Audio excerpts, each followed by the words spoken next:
Bom dia a todos. Meu nome é Fabrizio, eu trabalho na Fundação APSI há vários anos. Em particular, trabalho no Nordeste do Brasil e trabalho muito neste tema do desenvolvimento urbano integrado.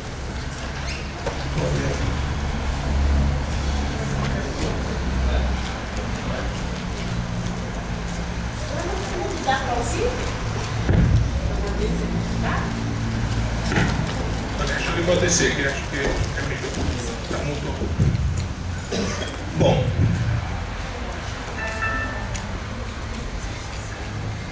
Eu vou hoje tentar demonstrar duas experiências que são para a nossa fundação muito significativas no tema do desenvolvimento urbano integrado. Pode passar. A nossa fundação, acho que você conhece, é um organismo internacional de cooperação. Atuamos em vários países no mundo com mais de 100 projetos.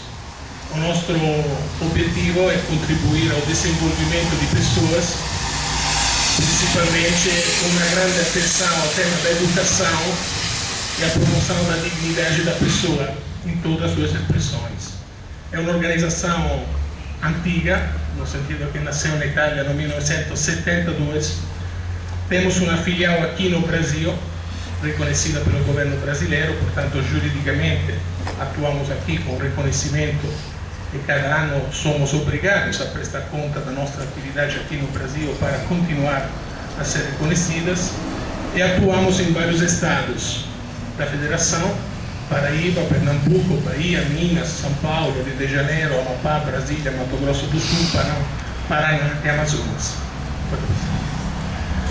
Aqui coloquei alguns projetos, programas de desenvolvimento urbano integrado que são referências para a nossa organização nos últimos 30 anos. Portanto, atuamos aqui há muito tempo e acompanhamos todo o processo de desenvolvimento do Brasil nesta temática. O primeiro grande projeto que nasceu no Brasil é aqui em Belo Horizonte, Contagem, Santa Luzia, Gouveia, que é um projeto muito importante chamado Programa Alvorada, que foi um ponto de partida de metodologias integradas e planos globais no Brasil, e que com certeza é uma referência a nível nacional. E foi um programa muito grande, que durou muitos anos, onde aprendemos muito. Depois, Minas, em 1993, iniciou uma experiência na Bahia, em Salvador, que era um projeto de recuperação socioambiental de Novos Alagados. É uma comunidade famosa pela existência de muitas palafitas. Este programa foi um programa que beneficiou 14 mil pessoas, que é um projeto que hoje vou um pouco apresentar. A partir deste projeto, a experiência ampliou a sua atuação em um programa maior chamado Programa Ribeira Azul, que aumentou muito o número de beneficiários, chegando a 40 mil domicílios, com recurso importante de quase 6 milhões de dólares. A partir deste projeto, se ampliou ainda mais a nossa experiência na Bahia dentro de um programa governativo chamado Programa Dias Melhores, através de uma assistência técnica ao governo para mais 50 mil domicílios e um recurso importante de 5 milhões de euros. A partir destas experiências, começamos uma presença no ano 2009 em Pernambuco, onde realizamos um projeto muito interessante, que é um projeto de redução da pobreza urbana no município de Olinda, que vou hoje apresentar para vocês, porque acho que é uma experiência interessante, muito ligada ao novo contexto do desenvolvimento urbano aqui no Brasil. E, enfim, este projeto que permitiu também este seminário, Projeto Cooperação Urbana Contagem, que é um projeto muito importante para nós, porque permite um pouco de transferir para os parceiros o que aprendemos nestes anos. Este seminário, com certeza, é um ponto muito importante deste percurso.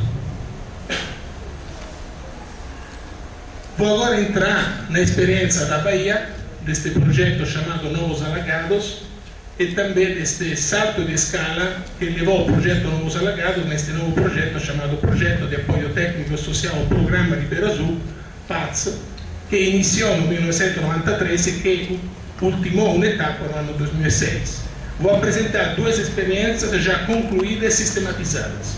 Portanto, são experiências que já tiveram a possibilidade de ter uma avaliação, publicações e tudo o que é necessário para poder divulgar uma experiência. Como já falei rapidamente, este é o percurso do salto de escala que aconteceu na Bahia nos últimos anos. Começamos em 1994 com Novos Alagados, era uma intervenção para este número de pessoas. No 98, junto ao Banco Mundial, se iniciou uma outra ação neste contexto. No ano 1999, o governo do Estado, a partir desta experiência, definiu ampliar a atuação num programa governativo com recurso muito importante de mais ou menos 70 mil $. E para fazer este salto de escala, se agregou uma parceria internacional, que é um tema muito importante, composta, além do governo de Itália, do governo da Bahia, como responsável último das ações, da Cities Alliance Banco Mundial. A Cities Alliance é uma organização ligada ao mundo das Nações Unidas, que o Banco Mundial é membro desta aliança. É a nossa organização para apoiar a Companhia de Desenvolvimento Urbano da Bahia neste novo programa, com este grande desafio dimensional. No ano 2003, esta experiência começou a elaborar um novo programa governativo chamado Programa Dias Melhores, com um financiamento do Banco Mundial de 160 mil $, que ainda está em andamento, que o governo está executando. E no ano 2006 este programa foi aprovado e hoje está em execução.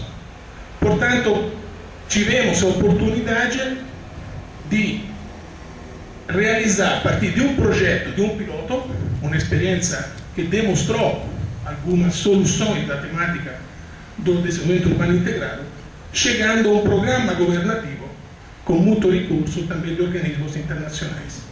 É um percurso que nós achamos muito importante para qualquer município.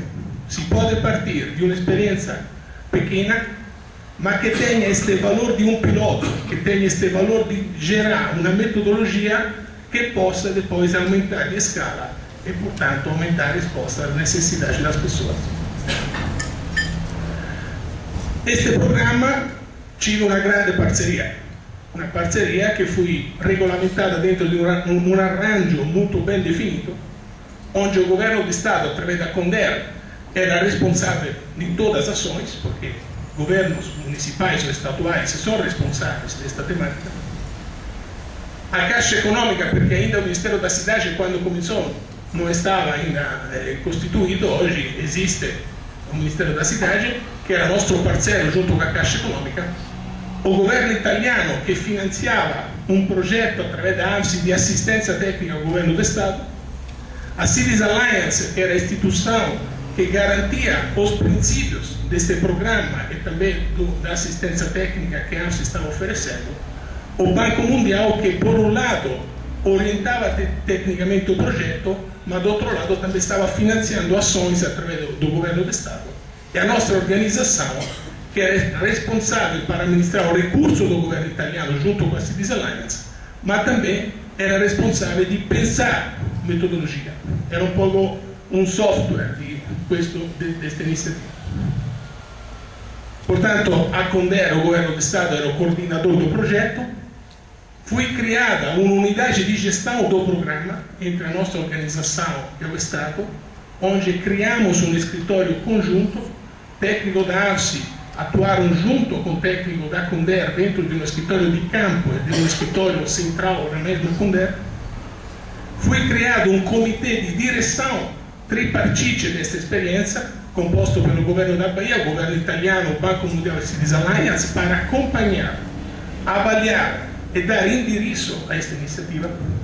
E um comitê consultivo que envolvia, além do comitê tripartite, a prefeitura, porque neste caso lá na Bahia era o governo que estava puxando esta experiência, junto com a nossa organização, mas também com uma representação comunitária, que periodicamente se encontrava conjuntamente para avaliar o andamento desta iniciativa. Aqui é uma foto da cidade de Salvador. Aqui é a área do programa Ribeira Azul, chamada também de Alagados. As pessoas conhecem esta área como Alagados. E temos aqui alguns dados, mais ou menos, esses são dados do início do projeto, não são dados de hoje. A gente estava com uma população de mais ou menos 800 mil pessoas morando em favelas, 30% da cidade de Salvador. Acho que mudou pouco, não temos muita mudança hoje. A área de intervenção é uma área de 4 km², portanto falamos uma parte da cidade de Salvador, que corresponde a 1,3% do território. Uma população estimada de 135 mil pessoas, que é 27% da população da cidade, das pessoas que moram em favelas. 40 mil domicílios. Encontramos nesta área, no início do projeto, 3.500 famílias morando em palafitas. E também levantamos mais ou menos 9.000 famílias morando em habitações muito precárias, barracos principalmente. Portanto, a intervenção do programa, falei, é uma parte da cidade de Salvador, uma parte muito pobre, e se começou a pensar a área como um todo, portanto não uma visão pontual, área por área, mas como objetivo pensar o desenvolvimento de uma região com uma pobreza homogênea. E aqui, sostancialmente, são, com as cores, são a situação das obras, como hoje estão, ou seja, o projeto está ainda em andamento. Tem uma parte de obras concluídas, uma parte que está em regularização fundiária, estamos numa área de marinha, portanto tem um problema muito particular para a regularização fundiária desta área. Projetos em finalização e projetos ainda em andamento. De fato, hoje tem uma equação financeira para fazer todas as obras do programa. Eu acho que nos próximos anos não teremos mais palafitas dentro desta região e teremos condição de vida bem melhores. Como eu falei, encontramos 3.500 palafitas no 1994. No final deste projeto PATS, onde se deu assistência técnica, foram retiradas 2.500. O governo está retirando atualmente 1.000 palafitas. Na verdade, hoje existem mais ou menos 400, 500 palafitas, Genuína, neste mundo. Falo com Genuína porque Genuína trabalhou muito neste projeto, ela sabe mais que eu, e também Gianfranco trabalhou muito neste projeto lá em Salvador. Aqui é uma foto aérea, porque este projeto, tendo este valor de um piloto, investimos muitos para acompanhar a mudança.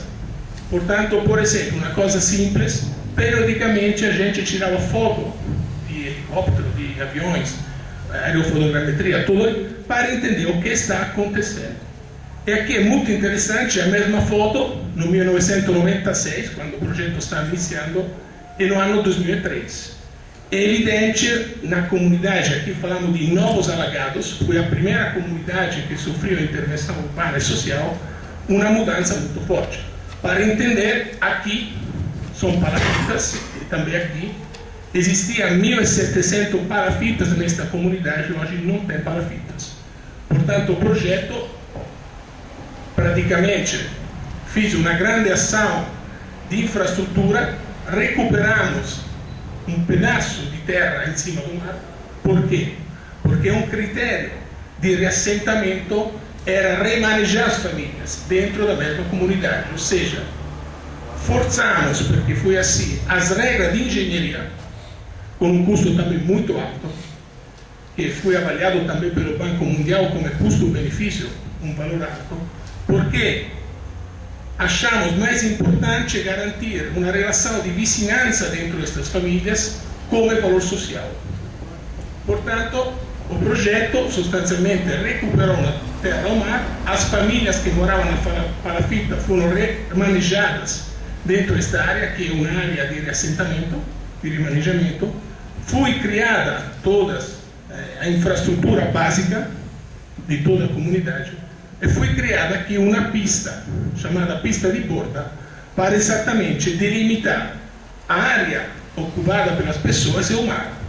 Este foi um elemento simples, mas muito importante, porque desde o ano 2000, que foi concluída esta etapa, 2001, nunca tivemos problema de reocupação em cima do mar, ou seja, construção de palafitas.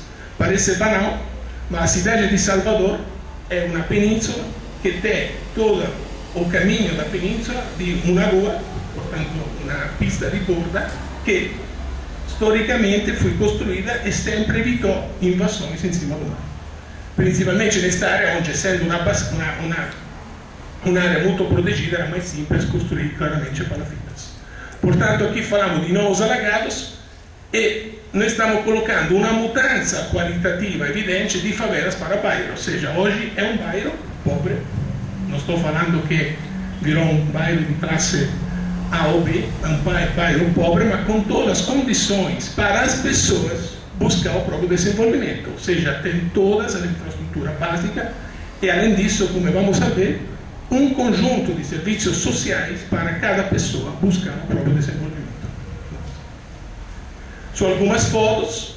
Esta é uma foto tirada no 1998, fui durante a visita do diretor da Cities Alliance em Salvador, e aqui são as fotos da situação depois da obra, ou seja, quem morava nessa situação recebeu uma habitação, e aqui é esta pista de corte, portanto, mudou completamente a questão física e urbana.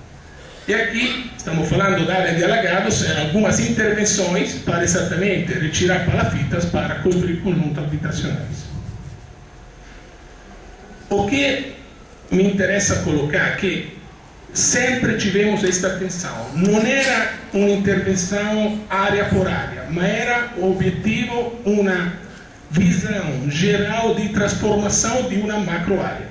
Esta é uma planta de um projeto que foi elaborado durante o curso destas atividades, que mostra exatamente uma ideia geral de que precisa para mudar esta realidade do ponto de vista físico, com dentro equipamentos comunitários, com dentro alguns projetos chamados estruturantes, porque tem um valor para todo o conjunto de moradores desta área, e, portanto, esta tensão de passar de um planejamento pontual a um planejamento de um território com 135 mil pessoas. Isto muda completamente a forma como se reconhece esta realidade, muda completamente a forma de fazer projetos de urbanização, muda completamente a forma de inserir projetos estruturantes para uma ligação, uma integração deste contexto, seja interno, seja com a cidade, ou seja, é um salto de escala projetual, que foi, acho, uma grande tentativa desta experiência que fizemos em Salvador. Como eu falei, esta área é uma área muito grande, e o projeto definiu inserir uma pista para ligar todas estas comunidades, criando uma integração que hoje não existe, porque sabemos que esta integração é um elemento para o desenvolvimento. Existe uma integração cidade formal e informal, mas existe também uma integração dentro das comunidades que ajuda muito para criar o desenvolvimento. Portanto, existe este projeto em andamento para criar esta pista com esta função, por um lado, de integrar e por um lado, de limitar, de definir onde é a terra e onde é o mar. Dentro desta experiência, nós aprendemos muitas coisas. Aprendemos muito, a nossa fundação, junto com os parceiros, dedicou muito tempo a sistematizar e entender de que forma este projeto pode contribuir a uma política mais ampla a nível nacional e de outros municípios. E sintetizei aqui alguns pontos que foram levantados no âmbito da avaliação desta experiência. O primeiro ponto, salto de escala territorial. Da intervenção pontual à intervenção à escala de cidade. É impossível hoje imaginar, dentro da necessidade de urbanização de favelas no Brasil, de continuar pensando em intervenção em pequenas intervenções. A intervenção é pequena e pontual, mas precisa inserida num contexto maior. Precisa inserida no contexto da cidade, no contexto de uma parte desta cidade. E vamos ver mais para frente como a experiência de Olinda hoje é muito importante, porque com o recurso do PAC, Minha Casa Minha Vida, Banco Mundial, Banco Interamericano, sempre o município está atuando pontualmente dentro de um território, mas que pode tranquilamente ser reconduzido a uma macro área de intervenção. Precisa ter esta atenção como base do planejamento, ter esta visão de intervir dentro de uma parte da cidade, não dentro de uma comunidade específica. Segundo ponto, esta experiência confirmou uma hipótese sobre o desenvolvimento de pessoas em âmbito urbano e no método que vou apresentar para vocês. Também conseguimos definir cronogramas claros e ações claras para enfrentar esta temática. Portanto, quais são as etapas, como estas etapas são correladas umas com as outras. Mas também definimos instrumentos e modalidades para um conhecimento muito aprofundado de cada realidade no contexto urbano. Mas também verificamos e confirmamos que era muito importante investir no fortalecimento da sociedade civil como elemento fundamental para o desenvolvimento de pessoas, mas também como elemento de participação a larga escala. Entendemos muitas coisas sobre como se faz o planejamento social a larga escala, que é diferente de fazer um planejamento social de uma comunidade de 300, 400, 500 pessoas. E experimentamos que para esta escala é fundamental uma forte parceria, como eu vou explicitar. Mas também tivemos um grande ponto, que o grande desafio disso é aquilo que se falou ontem, que Francesco colocou muito bem ontem, esta integração de políticas. Este é um ponto que realmente abre muitas perguntas, muitas questões. E eu vou agora tentar de entrar em cada destes pontos, mostrando como é que o projeto sostancialmente se organizou, como é que o projeto respondeu a estas questões.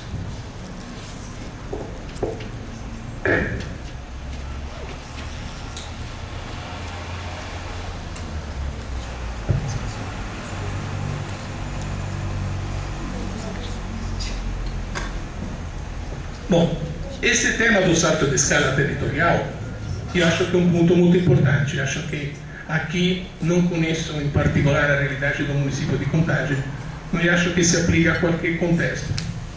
Ou seja, dentro de um município, qualquer município, sempre hoje encontramos ações de urbanização de favelas muito ligadas a uma comunidade, a um território limitado.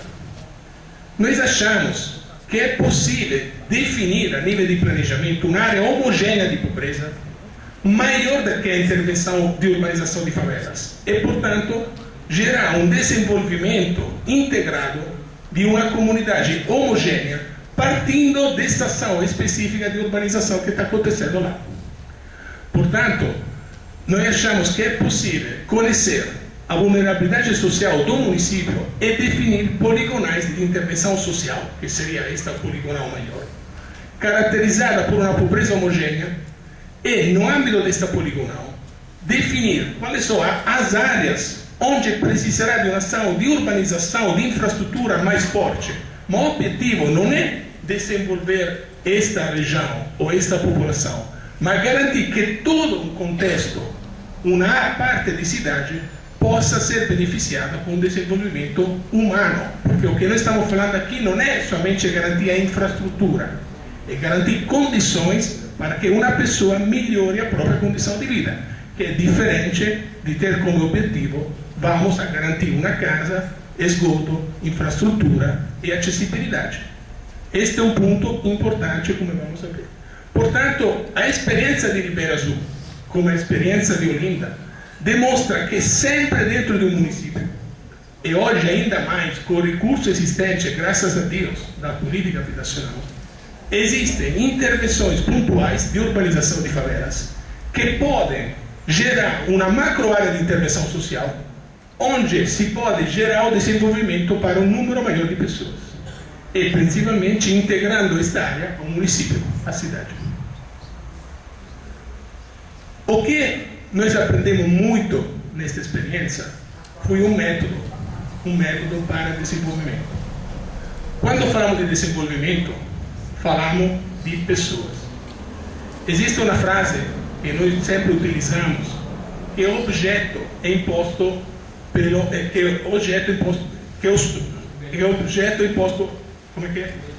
que é o método imposto pelo objeto. Por que estou colocando isso? Qual é o objeto do desenvolvimento? De que estamos falando? Estamos falando de pessoas.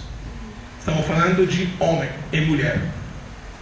Portanto, se o objeto do desenvolvimento é a pessoa, a pergunta é: o que uma pessoa precisa para se desenvolver? O que uma pessoa precisa para mudar, melhorar as condições de vida? Esta é a pergunta inicial. Porque se você me coloca, Fabrício, o objetivo é dar uma casa e dar esgoto, é uma coisa. Se a pretensão é contribuir ao desenvolvimento de pessoas, é outra coisa. Entra um fator, que é o homem, que é a mulher, que é criar condições para que estas pessoas possam mudar a própria vida. E, portanto, o desafio é muito maior. A nossa fundação está envolvida no tema do desenvolvimento e não da infraestrutura. A infraestrutura é uma parte fundamental. Ontem Francesco falou, é a porta de entrada, mas não é ainda o desenvolvimento integral. O que precisa para desenvolver uma pessoa? Primeiro, uma grande atenção que qualquer intervenção seja integrada, ou seja, possa sim mudar as condições de infraestrutura, mas também possa criar condições socioeconômicas para que esta pessoa realmente mude a sua realidade. Como é que isso se faz? Isso se faz colocando esta grande atenção sobre o que uma pessoa precisa. E normalmente, não vou me delongar muito, a pobreza, como é chamada, é sempre colocada como um fator financeiro. Que tem menos que $1 por dia é pobre. Bom, eu acho que é muito limitado isso, porque é verdade que o dinheiro ajuda, mas a pobreza é muito mais que isso. A pobreza implica um conjunto de fatores, e para o desenvolvimento precisa de uma visão integrada, integral do homem, porque o homem precisa não somente de encontrar um trabalho, que é importante, precisa de uma casa, precisa de um trabalho, precisa de uma educação adequada, precisa de saúde, precisa de amigos, precisa de um conjunto de fatores fundamentais. E eu sempre me pergunto e pergunto a vocês: o que gerou em vocês esta mudança? O fato de ter uma família, o fato de ter uma escola, o fato de encontrar amigos, o fato de fazer experiências, o fato de ter uma casa.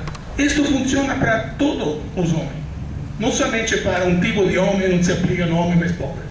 Portanto, ter uma atenção que para desenvolver uma pessoa, precisamos de um conjunto de fatores. E são muitos. E, portanto, de uma visão integrada do homem. E, portanto, de uma visão integrada de um programa que coloque o desenvolvimento como centro da sua ação. Como é que um projeto pode gerar essa intervenção integrada? Se não tem uma intervenção participativa, não existe, porque significa de cima para baixo impor algumas coisas. E, portanto, precisamos encontrar formas muito bem definidas e estruturadas para que as pessoas que são eles os protagonistas participem de um processo de transformação de uma realidade do próprio futuro. E vamos ver depois o que nós colocamos como resposta. Outro elemento muito importante para qualquer pessoa se desenvolver é não ser sozinha, não agir sozinha, precisa sempre fazer junto com outros um percurso. Este outro pode ser um município, pode ser uma equipe social, pode ser um trabalho porque alguém oferece um trabalho para ele, mas o desenvolvimento implica um encontro com outra pessoa, é um percurso, um fazer com outra pessoa qualquer coisa. Portanto, sempre esta atenção que para uma pessoa se desenvolver precisa de qualquer outra pessoa que se coloque em jogo nesta relação. Outro tema que vou avançar é que nós entendemos que uma pessoa pode sozinha começar um percurso de desenvolvimento, ou esta pessoa pode se juntar com outras pessoas, criando associações, buscando esta mudança de vida. Portanto, esta associação de pessoas é um grande patrimônio, porque estas pessoas estão buscando, dentro de uma própria iniciativa, a própria felicidade. E, na nossa experiência, este é um tema central do desenvolvimento. E, como eu já falei no final, a importância de uma parceria. Estes pontos foram sistematizados dentro de uma metodologia que existe que está muito bem detalhada a partir desta experiência que fazemos em Salvador. Como é que se enfrenta o tema do desenvolvimento? Como eu falei, outra coisa que entendeu muito bem, como é que se organiza, como é que é um cronograma de um projeto assim complexo. A primeira fase é conhecer. O conhecimento é fundamental. Depois eu vou mostrar o que significa conhecer para nós. A segunda fase é uma grande atenção a um planejamento integrado, físico e social, e participativo. Como é que isso se faz? É o grande tema, que hoje acho que o Brasil está muito avançando, mas é o grande tema.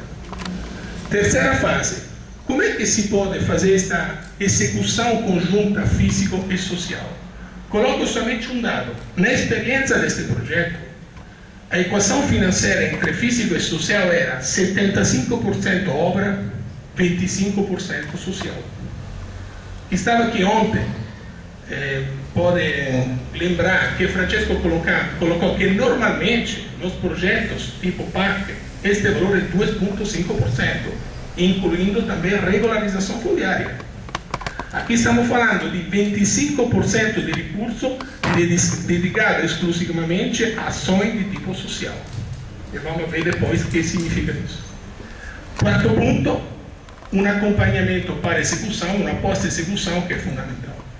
E esta grande atenção de como monitorar e avaliar isso, porque pode funcionar, pode não funcionar, precisa em um determinado momento mudar uma estratégia que se achava certa, ou confirma uma hipótese e, portanto, continuamos.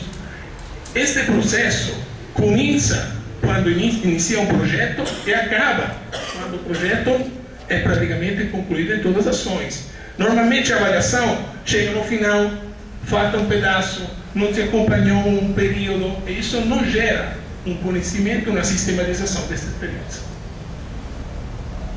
Falei que o conhecimento é o ponto de partida. Nós sempre falamos que é a primeira ação, sempre falamos que é uma atividade fundamental para qualquer projeto. Qual é o objetivo do conhecimento? É ler as necessidades. Agora, temos um risco muito grande. E a necessidade pode ser uma necessidade não vista. Coloco um exemplo, por exemplo, que eu lembro, sempre contamos que quando visitamos as famílias do Ribeira Azul, nós fazemos uma pesquisa socioeconômica censitária em mais ou menos 12 mil domicílios, e fazemos uma pesquisa amostral para o restante, a diferença entre 40 mil e 12 mil domicílios. Entramos em todas as casas, em todas as palafitas. Uma equipe multidisciplinar, muito grande, mais ou menos levou 8 meses de trabalho. E, em alguns casos, retornava para nós, a equipe, disse, olha, nós perguntamos o que precisava, todo mundo está pedindo na palafita a TV. Mas como é possível? Não tem banheiro, não tem isso. Está pedindo uma coisa que para a equipe era uma coisa que não estava dentro das necessidades. E, portanto, provavelmente, uma necessidade por parte do morador não vista. Ele morava em um contexto muito vulnerável, mas estava pedindo como resposta a isso na televisão. Mas tem uma outra questão, que esta necessidade pode ser parcial, ou seja, pode ser uma coisa que pode ajudar, mas não pode substancialmente solucionar a mudança de condição de vida. Por exemplo, se falava muito da palafita, passagem para habitação. Por exemplo, muitas pessoas falavam, não, eu na minha casa não quero colocar o banheiro, porque na palafita não tem, portanto não tem necessidade. Precisava da casa, mas não precisava de um elemento fundamental dentro da casa. Mas tem uma terceira grande preocupação, que é nossa, de vocês como técnicos, que nós induzimos em cima das pessoas a necessidade delas. Coloco um fato que me marcou muito. Na avaliação que o Banco Mundial fez em Novos Alagados, fiz com um grupo de pessoas premanejadas da palafita para casa, e surgiu um dado que sempre me marcou. Muitas famílias ficaram com uma posição nostálgica, assim foi definida pelo avaliador, da palafita. No sentido que a cultura deles, a forma de viver deles, era ligada à palafita.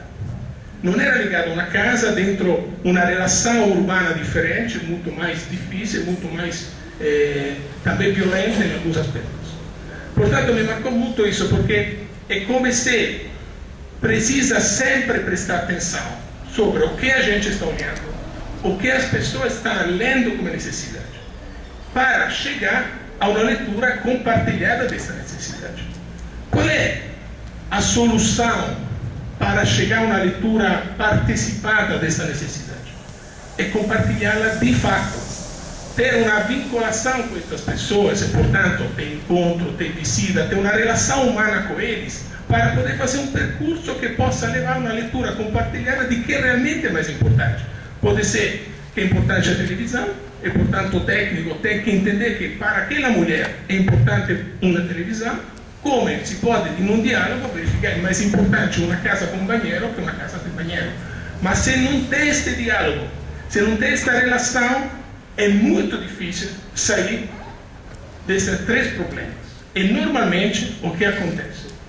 Que sempre a pessoa é induzida a escolher a nossa necessidade de técnicos ou de pessoas que moram em outro contexto que não é o contexto onde ela está. Como é que a gente reduz este risco da leitura das necessidades? É com certeza garantindo uma presença estável dentro destas comunidades. As equipes de campo, e acho que boa parte de vocês trabalha nesta relação em campo com as pessoas, é fundamental porque estreita uma relação direta com estes moradores. E, portanto, estreita este diálogo constante que ajuda também na leitura da necessidade dessas pessoas. Portanto, criar um escritório em campo que seja um lugar bonito, onde as pessoas da comunidade possam ir com prazer, possam entender que ela tem alguém disposto a dialogar junto com essas pessoas. Uma equipe que entenda que tem uma responsabilidade de aprender dialogando junto com essas pessoas e tentando de sintetizar essa necessidade. E também, eu acho um ponto muito importante, deixar bem claro que esta ação é uma ação complexa, que precisa de um tempo e que é uma ação que tem um custo importante que normalmente os projetos não consideram de forma adequada. Para abrir uma relação, não precisa de um consultor que vai fazer uma pesquisa. Precisa de um grupo que, dentro da comunidade, estreita essa relação. No caso do Ribeira Azul, as pesquisas diretas, principalmente, foram feitas pela equipe de campo. Não contratamos consultores, porque esta relação tem que se estreitar entre a equipe e as pessoas. Que a nossa equipe bateu na porta, entrou na casa, uma palafita, encontrou a pessoa, abre uma relação, abre um vínculo de confiança. E isso é fundamental para compartilhar com eles um percurso do projeto e, principalmente, compartilhar com eles as necessidades e a leitura das necessidades. Segundo grande ponto sobre o conhecimento, que muitas vezes a gente interpreta a realidade. Temos uma nossa ideia sobre a realidade. Porque nós achamos que é muito importante deixar falar a realidade. Significa ter menos interpretações e olhar o que está lá de verdade. O que está lá dentro. Este ponto abre uma questão metodológica para nós que é muito importante. Na nossa experiência de 30 anos aqui, mas também em outros países, sempre verificamos que em qualquer tipo de comunidade mais pobre, mais vulnerável do mundo, existe sempre qualquer coisa de positivo que as pessoas criaram lá dentro. Portanto, sempre colocamos esta frase, que é fundamental partir do positivo. Não se pode entrar na comunidade levantando o que falta. Claro que vamos a levantar o que falta, mas a pergunta é, o que existe aqui? O que de positivo existe aqui dentro? O que podemos fortalecer a partir de que encontramos aqui dentro? Portanto, o partir do positivo não significa ignorar os problemas existentes de uma comunidade, ou não estudar a sua vulnerabilidade. Mas significa, ao invés, analisar junto à vulnerabilidade, quando existe, e sempre existe, os recursos presentes, ou seja, o patrimônio comunitário. este capital social que existe lá, colocados em jogo pela comunidade para depois tentar fortalecê-los e reforçá-los. Este é um tema importantíssimo, porque se pode fazer um plano partindo de que falta, ou se pode fazer um plano partindo de que existe de positivo para fortalecê-lo. E eu acho esta uma mudança metodológica e projetual fundamental. É claro que faltam muitas coisas, mas não se pode chegar frente a uma comunidade falando tem somente faltas. Não, tem falta, mas pessoas fizeram coisas maravilhosas. E temos casos de coisas maravilhosas. E numa palafita, em Alagados, encontramos um homem e a esposa que criaram um centro para meninos com problemas de droga. Sozinhos, sem R$1, sem nada. Este é um patrimônio incrível dentro dessa comunidade. Não podemos não partir disso para o desenvolvimento. Agora, é claro que é mais importante fazer um centro maior para o problema da droga. Mas lá existe ele com a esposa que estão fazendo isso. Partimos disso e melhoramos isso. Claro que se não tem, temos que fazê-lo, mas é importante ter esta visão, esta ideia de como se lê esta realidade. Instrumentos. Como é que se faz o conhecimento a larga escala? Aqui é uma lista sistematizada de que fazemos neste projeto. Vou muito rápido, porque cartografia, precisamos de cartografia, não tem condição para fazer pesquisas, para fazer estudo, para fazer projeto, precisamos de uma cartografia atualizada. Pesquisas socioeconômicas, como eu falei, censitária, com esta atenção que estamos batendo na porta de uma família para abrir uma relação com esta família. Portanto, é a equipe para mim que tem que fazer isso, e não um consultor que vai embora. Essa equipe tem que ter capacidade, tem que ter número de pessoas adequado, mas se está criando esse vínculo dentro da comunidade. Também pesquisas amostrais, georreferenciamento, um instrumento, eu sei que vai ter aqui um curso específico sobre esta temática do georreferenciamento, uma ferramenta incrível para o conhecimento. Retrato das comunidades, ou seja, ler essas necessidades, com esta lógica que falei, com esta compartilha, com este processo participativo. Uma análise estatística dos dados, nós utilizamos também muitos sistemas estatísticos para entender qual é a relação entre a variável, entre o trabalho e a educação, entre a educação e família. São estudos muito complexos, mas que são muito interessantes, porque mostra, é mais importante investir na educação ou na saúde para gerar o desenvolvimento. Esse foi um estudo que fazemos com a Universidade de Trento da Itália, que foi muito rico e muito importante. Estudo ambiental, principalmente na área de Ribeira, é uma área de proteção ambiental, portanto um valor muito grande. Atuação das instituições, programas e políticas públicas, ontem se falou disso também. Entender o que está acontecendo neste território no âmbito das políticas públicas. E aqui coloco uma questão.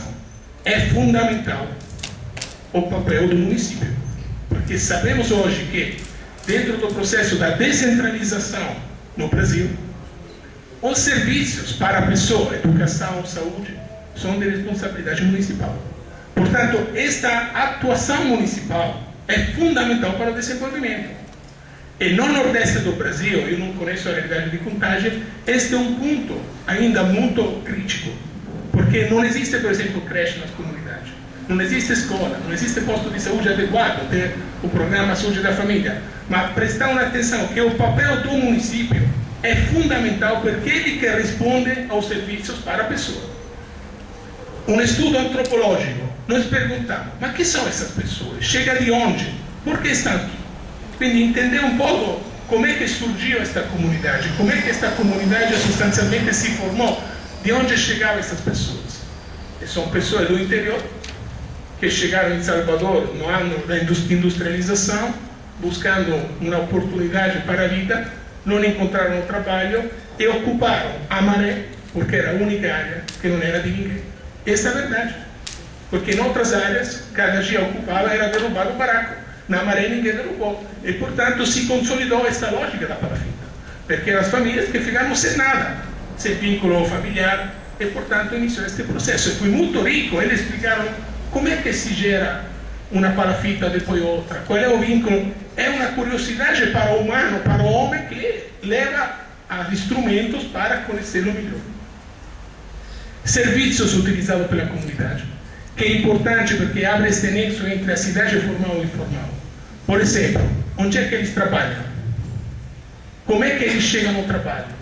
Quais são os meios de transporte que eles utilizam? Dentro da comunidade, existe assim uma forma para encontrar um serviço interno ou são tudo serviços que ele tem que buscar fora, como normalmente acontece? Violência. Sabemos que hoje no Brasil este é um grande tema, porque intervenção precisa colocar este ponto como um ponto muito crítico, que pode realmente, de qualquer forma, não potencializar ações, porque eu acho que o tema da violência é muito forte. No caso do Ribeira Azul, tivemos alguns casos de família que receberam a casa e que abandonaram a casa por medo. Medo, falta de segurança. É um fator importante. Ontem acho que a apresentação que foi feita foi muito rica porque é um tema central, um tema que tem que se colocar dentro de um programa de desenvolvimento. Estudo sobre a situação fundiária. É claro que a regularização fundiária, a posse, é um fator fundamental do desenvolvimento. E coloquei em ressalto um estudo específico de todas as associações comunitárias. Quando começamos a entrar em contato com este programa, eu ouvi falar, até aqui 10, 11, 12 associações, não vale a pena. Vamos. Quando começamos este cadastro, nós encontramos 80 associações comunitárias, desenvolvendo mais de 100 projetos, beneficiando diretamente mais de 15 mil pessoas. Portanto, existe sim um patrimônio, existe sim uma resposta concreta às pessoas. Essa pesquisa para nós foi uma janela que se abriu, porque falaram, opa, mas você tem aqui 80 organizações, vamos ajudá-las. E, portanto, somente uma questão, esse conhecimento, além de suportar o planejamento participativo, nos ajuda em muitas coisas.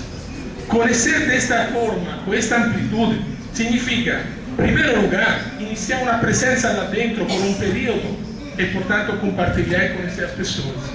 Segundo, poder definir que tipo de intervenção precisamos fazer na área de urbanização e que tipo de ações são mais voltadas ao setor social.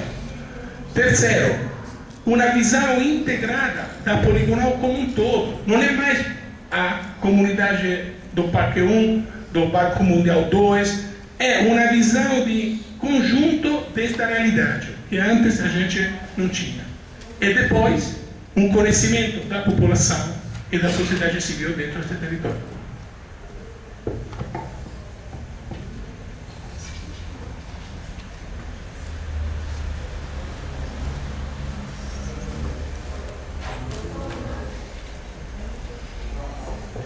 Bom, por que nós damos assim tanta importância às associações? Nós verificamos e aprendemos muito com elas.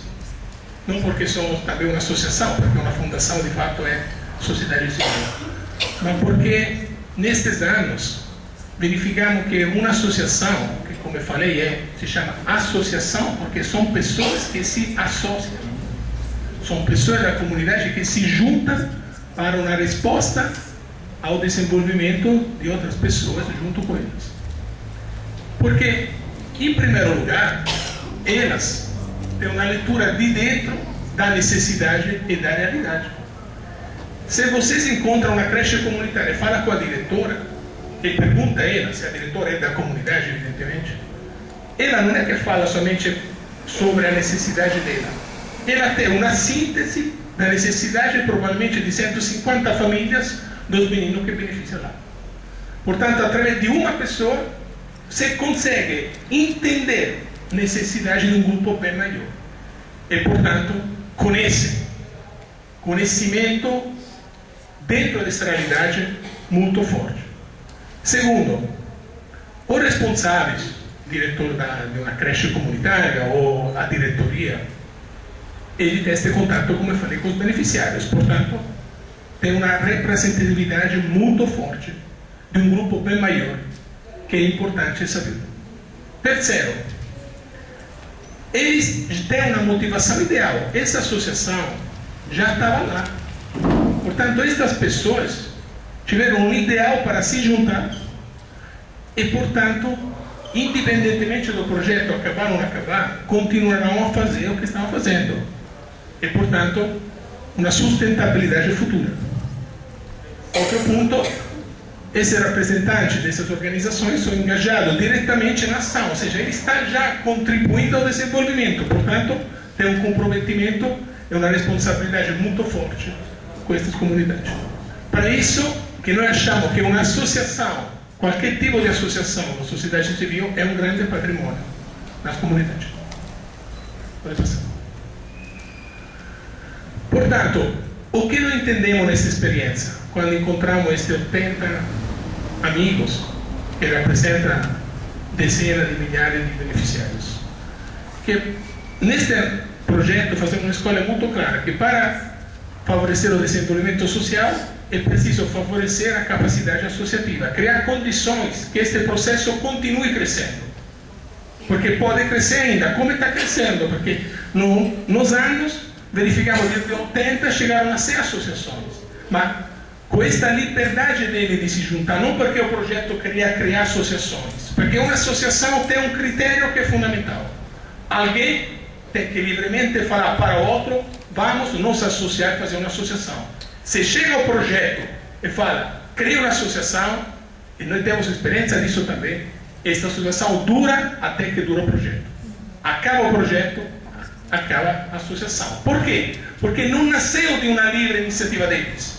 Nasceu porque o projeto, nós tivemos uma experiência muito importante com cooperativas, que é um tema muito amplo, que não vou claramente entrar no específico. E o projeto verificou que nesse contexto não existiam cooperativas. Existia um grupo de pescadores que queria criar uma cooperativa. Bom, vamos tentar, porque uno prova, tenta, verificamos pessoas interessadas. Esta cooperativa funcionou bem, até que o projeto funcionou. Depois acabou. Acabou o projeto, acaba a cooperativa. E quando fomos a dialogar com eles, disse, não, o projeto acaba, vocês têm ido embora, nós também acabamos. A nossa função já foi resolvida, já fazemos. Ou seja, não partiu de um desejo dele, partiu mais de um nosso desejo de criar uma organização. Este é um critério muito importante. Portanto, valorizar e estimular a constituição de entidade de um tecido social rico em participação e corresponsabilidade. Quando fazemos esta pesquisa, não sei se dá para ver, aqui tem todos os pontinhos, é o georreferenciamento de todas as associações que encontramos. E foi muito legal, porque as áreas mais pobres, aqui falamos de alagados antigos, como é chamado, tem uma grande concentração. Ou seja, onde tem mais necessidade, as pessoas se organizam mais para responder. A gente não estava sabendo disso. Eu estava imaginando de encontrar 10, 11 organizações. Encontramos 80, viraram 100. Essas organizações criaram uma rede de organizações, que se chama CAMPI, que é uma coisa incrível, é impressionante. Portanto, encontramos, através desse estudo, inicialmente 70 associações com 90 projetos, que chegaram a 80 com mais que 110 projetos nesta comunidade. E, portanto, um estudo que foi feito, associação em associação, a nossa equipe, não um consultor, junto com o Estado, que é o nosso parceiro institucional, entrou em cada associação, fez um formulário, verificou a situação e de lá definimos junto com eles algumas ações para fortalecê-las. Portanto, o planejamento social, estou chegando no final desta parte, não sei como é que está o tempo, gente. O que é para nós o planejamento social? O que aprendemos? O planejamento social é um instrumento, porque de facto é um plano, um documento, para favorecer o desenvolvimento de pessoas, não para abrir frente de obra para a urbanização. Isso tem que ficar claro. São duas coisas extremamente distintas. Respeitando a liberdade de atuação de cada indivíduo, isso é fundamental. Estimulando a livre agregação de sujeitos, que são associações, que se juntam para objetivos ligados ao bem comum. Dentro desta visão, o projeto que estou apresentando investiu mais que 2 milhões de euros, principalmente no fortalecimento das associações, porque encontramos lá um patrimônio incrível e, portanto, falamos principalmente, depois fazemos outras ações com os indivíduos, mas principalmente vamos apoiar estas pessoas que já estão dentro deste contexto fazendo uma ação em prol do desenvolvimento. Portanto, o desenvolvimento trata da pessoa e trata das entidades quando ele existe, porque é uma associação destas pessoas. E, portanto, o projeto demos esta grande diretriz, que foi um grande elemento de novidade, de reforçar, apoiar e catalisar parcerias e recursos para valorizar as pessoas e para fortalecer a sociedade civil. Ou seja, temos uma diretriz de utilizar o recurso para esta finalidade. Continuar a insistir a apoiar estas pessoas que dentro deste contexto já estavam atuando na direção do desenvolvimento. De que forma? Com duas grandes ações. Uma primeira, que era mais ligada a projeto e programa para as pessoas, porque também as pessoas têm importância fundamental. Portanto, através do escritório do campo, através de reuniões, através de atendimentos individuais, através de ações educativas, trabalho com as famílias, ações de trabalho e renda, educação sociosanitária, beneficiamos pessoas deste grande contexto da área do Ribeirão Azul. Mas, principalmente, fortalecemos estas 80 associações comunitárias, com serviços de formação, porque encontramos nesta pesquisa muitas organizações não formalizadas. Existe lá um problema muito específico, porque sendo uma área de marinha, tem um problema de regularização do terreno, portanto de alvará, de funcionamento, tudo isso.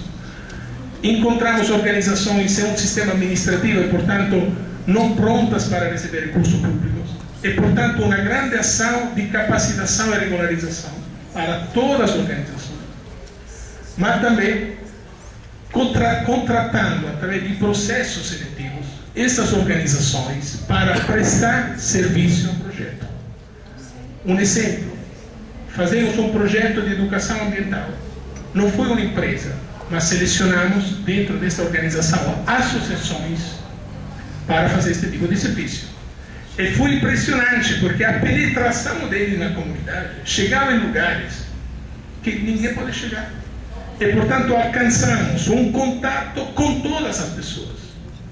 Mas também, essas organizações apresentaram o projeto, fazemos um edital de projetos, onde cada organização, dentro de alguns parâmetros, apresentaram para o governo, junto com a ANSI, financiamentos para realizar novos projetos. E financiamos novos projetos.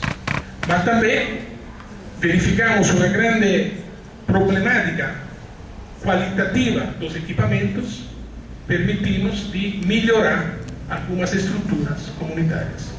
Tudo isso que estou falando foi administrado dentro das regras do Banco Mundial, que são muito, muito rigorosas.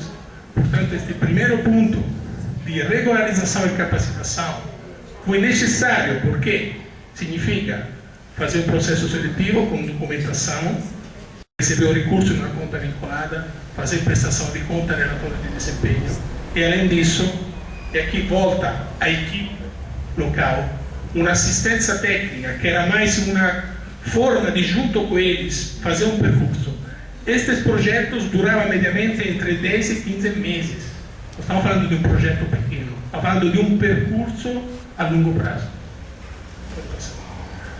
Aqui são algumas fotos de alguns equipamentos que foram reformados dentro deste contexto da comunidade, que são benefícios que fazemos para essas associações.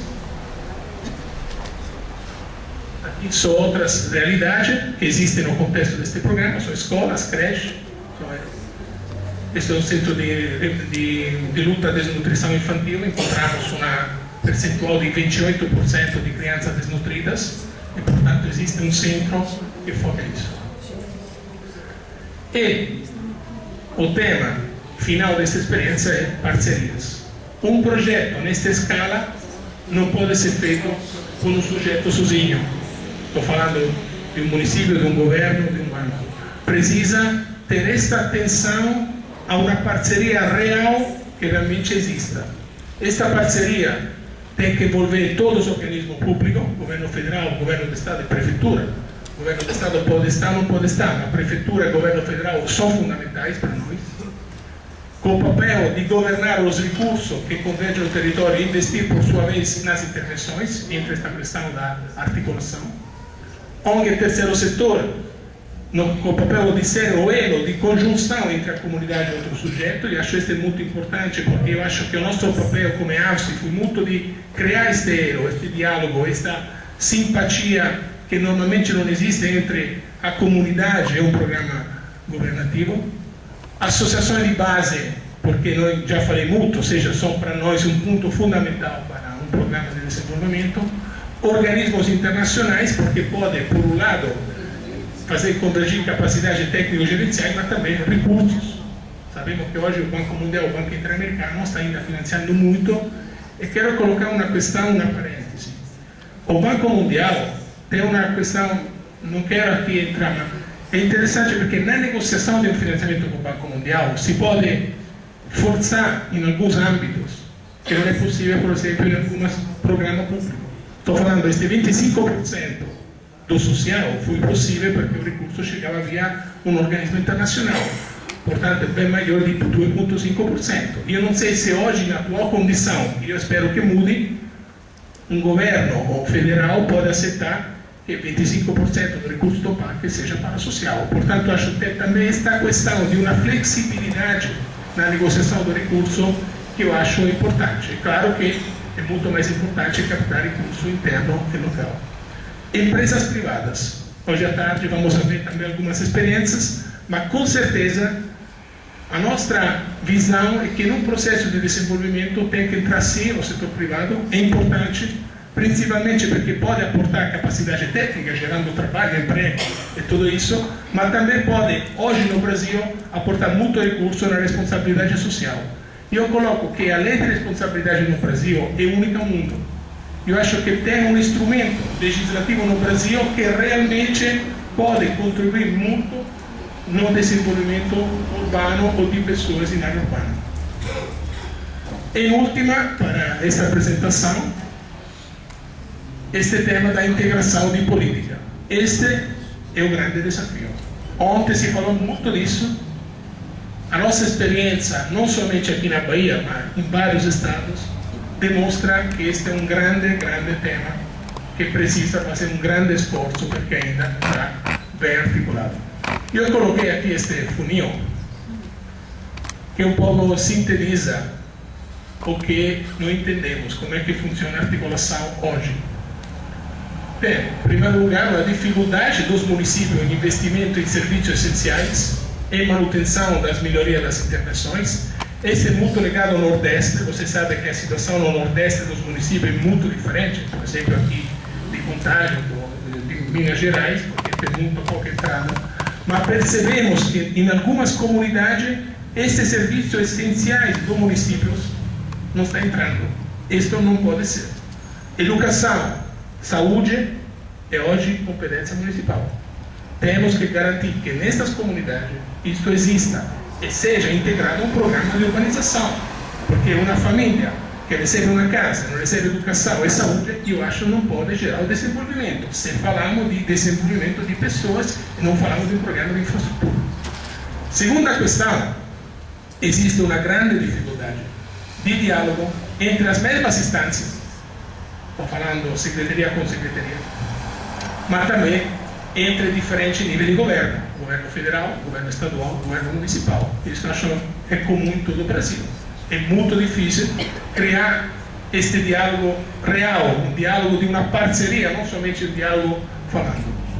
E, portanto, a grande dificuldade de um programa a larga escala que precisa da articulação interinstitucional é uma condição fundamental.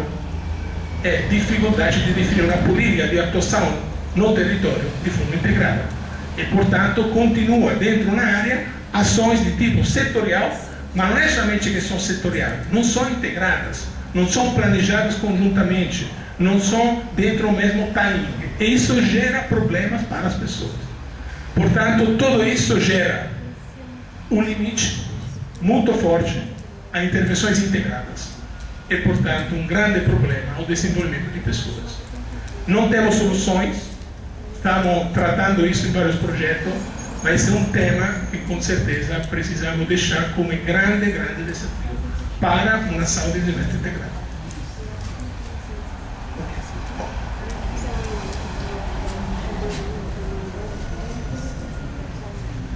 Bom, somente rapidamente, alguns elementos. Como é que garantimos a participação dentro desta iniciativa? Estou falando de dados 2002-2006, que são dados que foram levantados dentro deste relatório final. Em primeiro lugar, uma grande presença. A gente trabalhou com uma equipe nesse território de mais ou menos 22 técnicos multidisciplinares, arquiteto, engenheiro, sociólogo, assistente social, agente de campo, pessoas da comunidade que entraram no escritório, setor administrativo. A gente criou 2 escritórios, porque a área era muito grande, 2 escritórios bem estruturados, para poder realmente receber a equipe de campo e, portanto, a comunidade como ponto de referência. Alguns indicadores. Se fizeram mais de 300 reuniões neste período. E, claro, um processo de conhecimento, de planejamento e de supervisão e monitoramento. Mais de 7.500 atendimentos individuais, ou seja, pessoas que chegaram aos nossos escritórios e colocaram algumas problemáticas para encaminhá-los. Não era normalmente o problema do projeto, era outro tipo de projeto, uma equipe tentava de responder dentro do limite do possível.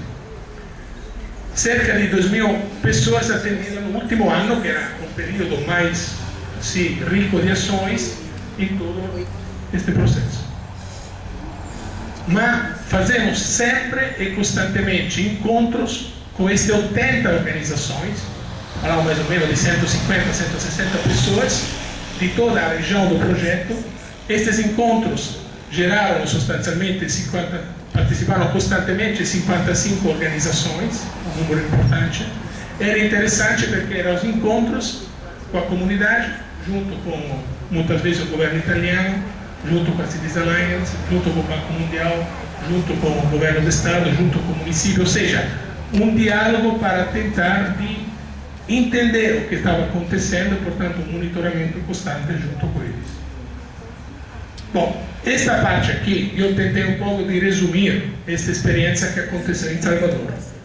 Eu sei que o tempo é curto, mas gostaria rapidamente mostrar uma experiência mais recente, que é lá em Olinda, que acabou agora em junho, que eu acho que é importante porque se insere em um outro contexto da política nacional, porque no ano 2000 o Brasil era uma coisa e hoje é outra coisa. Portanto, acho que pode dar alguns elementos de como hoje estava atuando dentro desse novo contexto.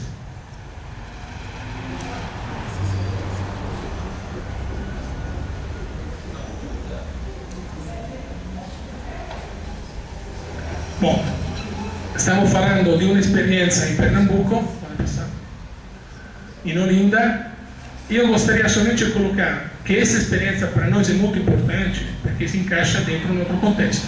E aqui coloquei que nós tivemos a sorte de acompanhar nos últimos 30 anos o que aconteceu no Brasil. Somos testemunhas dessa mudança. E coloquei aqui algumas datas que eu acho muito significativas de como o Brasil avançou. Primeiro, o Estatuto da Cidade, depois o Ministério da Cidade, a criação, a elaboração da Política Nacional de Habitação, a aprovação no Congresso Nacional do Sistema Nacional de Habitação de Interesse Social e o Fundo Nacional, a criação do PAC e a criação Minha Casa Minha Vida.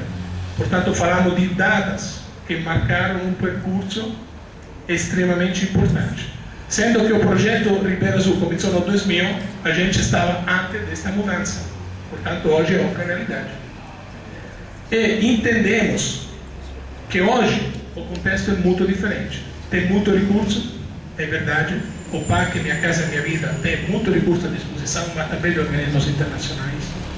Hoje tem uma compreensão da importância da intervenção integrada, ou seja, incorporação dos assentamentos à cidade formal, com a abordagem das questões urbana, habitacional, fundiária, social e ambiental. É um grande salto, antes não era assim.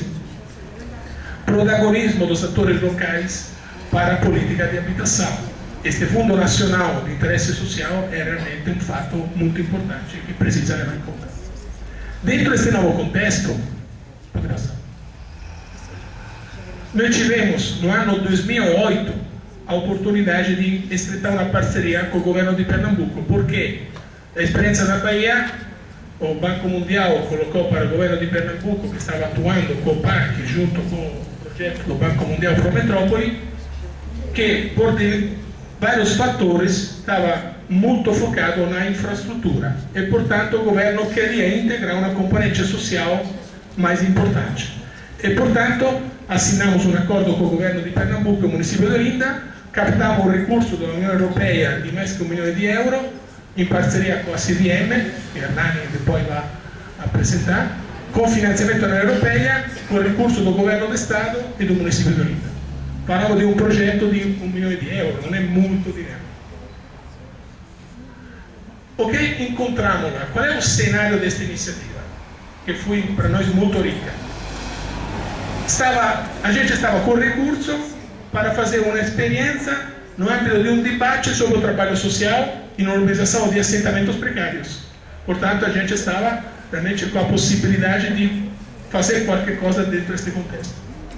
Um ambiente institucional e socioeconômico favorável, todo mundo sabe que Pernambuco está em um momento de crescimento econômico, mas também um governo que quer utilizar este crescimento para uma mudança social importante. E também programa de infraestrutura urbana realizado sem intervenção em área específica, ou seja, se estava atuando muito a caráter setorial e com áreas pontuais, sem uma visão de macro-área. Portanto, o projeto nasceu principalmente para integrar uma componente social ao programa PAC e Prometrópole do Banco Mundial. Quindi já existia recurso para a urbanização de favelas. O objetivo era: vamos a dar um salto, vamos a verificar se é possível um desenvolvimento de pessoas e não somente a fornecer infraestruturas. Portanto, dentro da macro-área, a metodologia, pelo que já falei, era basicamente poder fortalecer a sociedade civil e criar iniciativas pilotos para uma geração de trabalho e renda diferente do que estava acontecendo, que era curso de 20 e 30 horas, que de fato não estava gerando emprego e renda.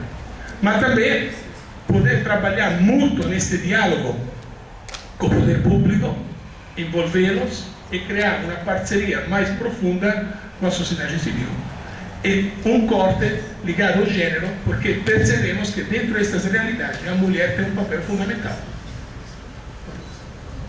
Portanto, este projeto, como objetivo, eu coloquei exatamente para deixar claro, não era sostancialmente criar infraestrutura, mas era melhorar as condições de vida dos moradores de uma grande área, integrando as ações do PAC, do Banco Mundial.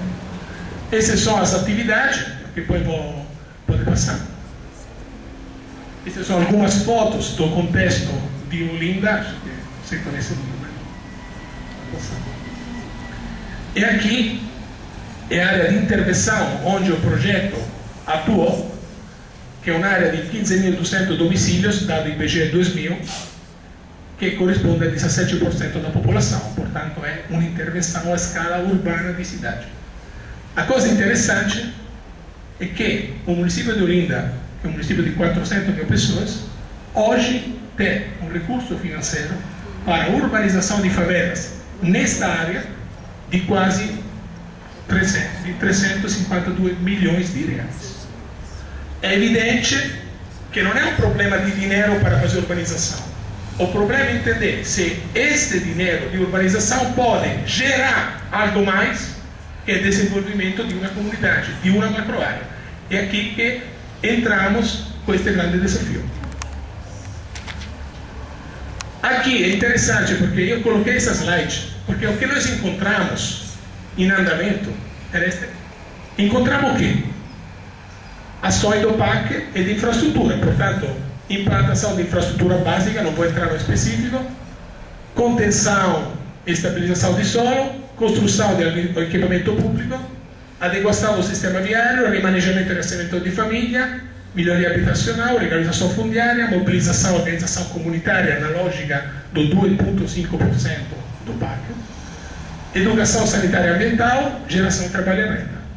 O nosso projeto colocou um mais.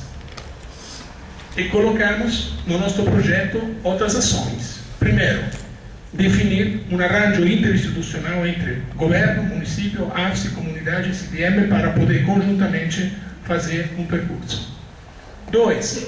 Poder ajudar principalmente o governo do estado e município para dar este salto de experiência, conhecer de forma integrada e participativa esta macro área, como já falei antes, conhecer todas as associações comunitárias, e lá são muitas, são demais, na verdade, são pessoas maravilhosas, estudos da demanda do mercado e do trabalho local, ou seja, como é que realmente se responde a esse tema da formação e trabalho. E vou mostrar depois algumas informações. O retrato das potencialidades e necessidades locais. Uma formação técnico-profissional na lei da aprendizagem, que é uma lei incrível, maravilhosa, que depois tento de sintetizar. E entrar com ações de geração de trabalho e renda para adulto, envolvimento da iniciativa privada, portanto empresas, organizações privadas, incremento do acesso à energia elétrica, monitoramento, avaliação e sistematização. Quello che è importante è che, além da differenza di ações, o PAC, o Banco Mundial, atuava dentro das comunidades, chamada de unidade de esgotamento, onde acontece a urbanização. O nosso público, a nossa área de planejamento e de intervenção era toda a macroárea, portanto não uma polígono específica, mas uma área integrada. Este do arranjo é muito interessante, porque começamos a discutir como é que a gente se organiza. Porque precisa se organizar, se não tem um arranjo claro, tudo pode ser, nada foi definido antes. Criamos um comitê gestor entre o governo do estado, AFSI e município. Os atores institucionais participaram na elaboração da proposta inicial que foi enviada para aprovação da União Europeia e começamos conjuntamente uma articulação muito forte com a comunidade desde a preparação do projeto. Antes de pensar o projeto, nós encontramos algumas pessoas e falamos, olha, tem interesse nisso? Como é que isso se pode fazer? Você pode nos ajudar a entender quais são as necessidades? E desde lá se começou a discutir o projeto. E criamos, portanto, um conjunto de parceiros, coloca aqui as associações, porque nós criamos um grupo de 70 associações que acompanharam todo este processo durante 2 anos e meio, tentando de criar condições para ajudar essas pessoas, para desenvolver a pessoa. O centro do arranjo é a pessoa. Portanto, todo era em prol dela. Ele é o centro do desenvolvimento. E foi uma experiência super legal, um resultado muito interessante também do ponto de vista de relação entre governo e comunidade, que eu acho que foi um passo muito importante. Bom, vou tentar avançar rapidamente. A primeira etapa foi conhecimento e planejamento participativo e execução. O projeto foi 9 meses de conhecimento, muito tempo, não é muito tempo, é o tempo mínimo necessário para conhecer. Temos que entender que o conhecimento é já uma ação, não é uma coisa antes. E depois 21 meses de atividade. Diagnóstico rápido urbano participativo, ontem se falou muito disso, a gente estava com muitas informações e definimos utilizar esse instrumento muito importante porque, junto com a presença em campo, junto com as associações, permite rapidamente de conhecer esta realidade. Aqui é somente uma imagem de como especializamos informações. Aqui são equipamento comunitário na área. Pesquisa das associações, pesquisamos todas essas associações em campo, esse é um questionário, e encontramos 86 organizações. A gente não estava sabendo. 86 é um número muito grande para 15.200 famílias. Um estudo da demanda do mercado do trabalho foi uma experiência muito rica, muito nova, ou seja, tentamos de verificar a demanda do mercado, porque isso é importante, trabalho implica mercado, mas também verificar qual era a vocação da comunidade, tentando de fazer um nexo, o que realmente pode responder à demanda do mercado com esta vocação aqui. E, substancialmente, através de vários estudos, definimos junto com a comunidade, quais eram as áreas onde era possível entrar em contato com o mercado do trabalho. Foi alimentos, construção civil, táxi, turismo, principalmente cabeleireiro. Depois, gerar um plano de desenvolvimento social da área como um todo, porque existiam pequenos planos de ações dentro dos projetos específicos, um plano de ação do desenvolvimento integrado desta área, que destacasse para esses 62 mil habitantes ações financiadas pela UE, mas também ações para sensibilizar uma articulação interinstitucional para levar dentro deste contexto projetos.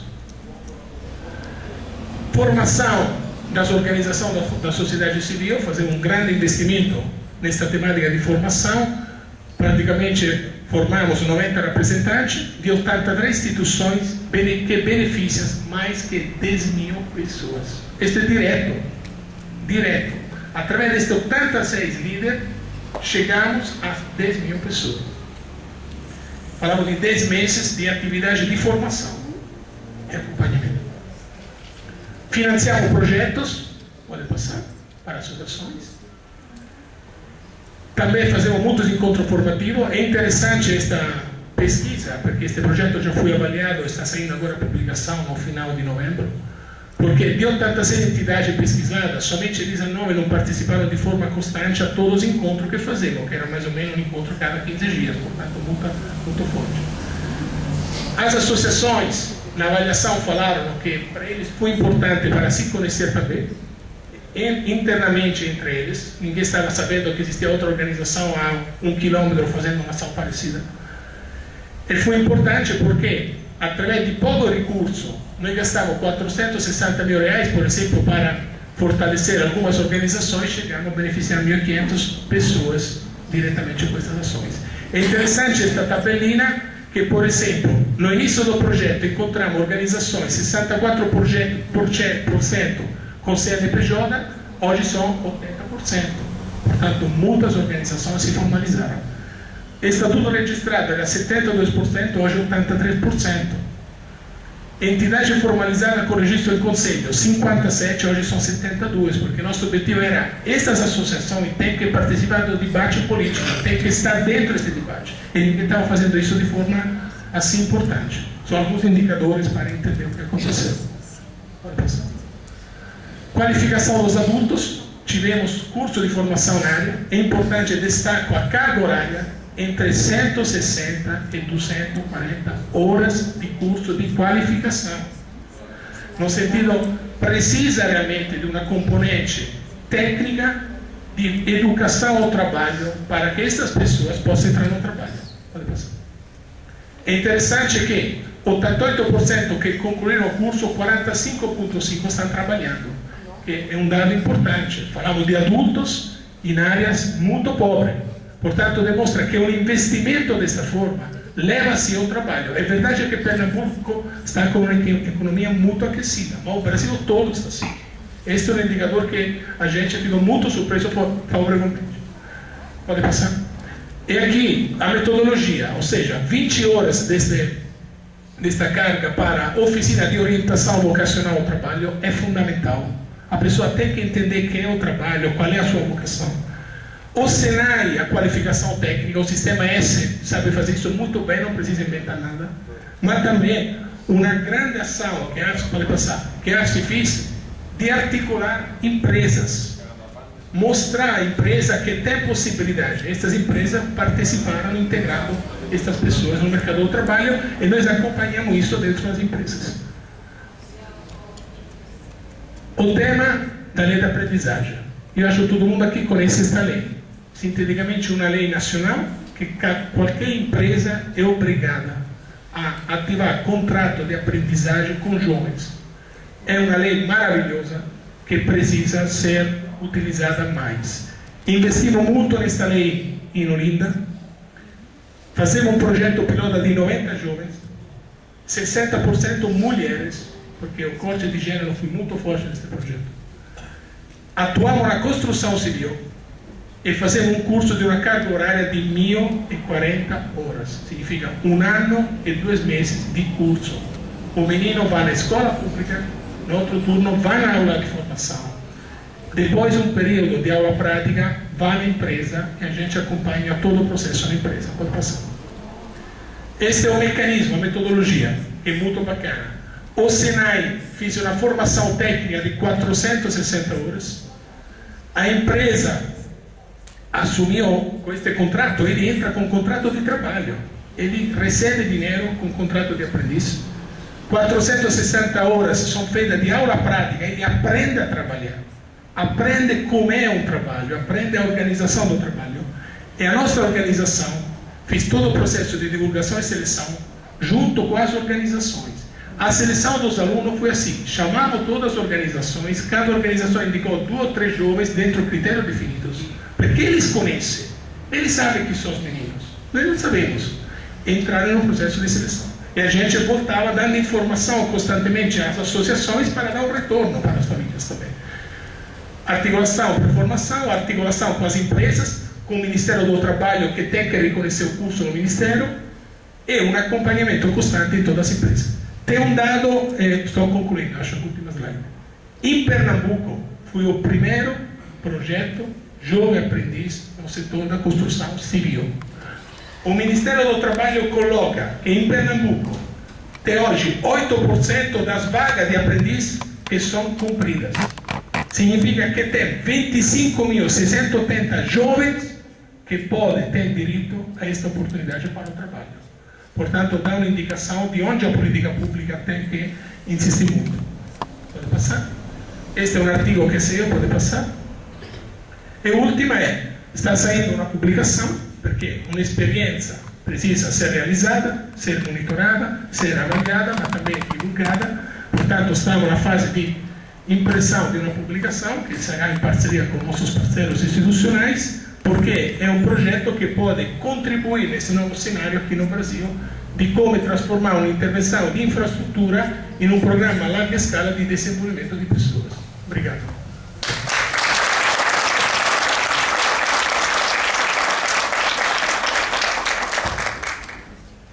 Fabrício, obrigada, viu, por essa belíssima apresentação. Particularmente, eu me sinto muito dentro desse processo. Então, vamos fazer uma sugestão aqui. Nós vamos parar um pouquinho, só para um café muito rápido. Não vamos fazer um debate agora, porque tem os outros 2 temas que são correlacionados. Então, vamos fazer mais o debate no final, tá certo? Agora, eu queria dar um aviso. Um lembrete. Nós temos na segunda-feira, sem ser nessa outra, de 17, inicia o módulo 4. Como nós falamos, foi um módulo pensado para a equipe da Secretaria de Habitação, mas que foi aberto e nós pedimos que todo mundo se manifestasse. Nós pensamos hoje o seguinte, 2 formas. A Maria José da Habitação, nós pedimos que concentrem nela, pode ser no intervalo, pode ser no intervalo do almoço, que a pessoa já olha, eu tenho interesse em tal e tal curso. E a outra forma, nós vamos encaminhar um e-mail para o grupo a partir de segunda-feira, lembrando que as pessoas também reforcem essa intenção de qual curso gostaria de estar presente. O módulo 4, eu acho que tem um caráter mais ele vai ser mais aprofundado, porque o tempo é maior para cada disciplina. Então, assim, que vocês coloquem, é importante que o palestrante se programe para a quantidade de gente.